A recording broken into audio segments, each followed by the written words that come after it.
বন্ধুরা, আজকের গল্পটি হলো অহংকারী আম। আজ আমি অনেক খুশি, কারণ আজ আমি নতুন রূপে সেজেছি। কি যে সুন্দর লাগছে আমাকে দেখতে, ভাবতে আমার অবাক লাগে। আজ আমার গা থেকে কি যে সুগন্ধ বের হচ্ছে, আমার ভীষণ আনন্দ লাগছে। আজ আমার সুগন্ধে সবাই মুগ্ধ হয়ে যাবে। এইসব কথা ভেবে ভেবে পাকা আম নিজে নিজে অনেক খুশি হচ্ছিল, আর কাঁচা আমের দিকে তাকিয়ে বলতে থাকে, কিরে, তুই এই গাছে থেকে কী করবি? সবাই তো আমার দিকেই তাকিয়ে থাকবে। তুই তো সেই আগের মতোই আছিস।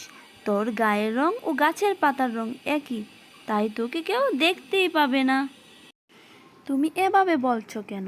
তুমি আর আমি তো একই জিনিস, একই গাছের ফল।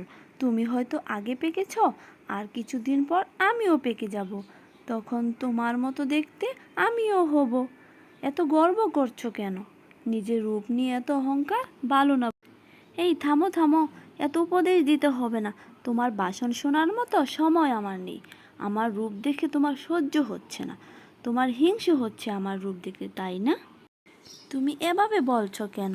আমি কখনোই নিজের রূপ নিয়ে অহংকার করি না, কারণ আমি যেমন আছি তেমনই ভালো আছি।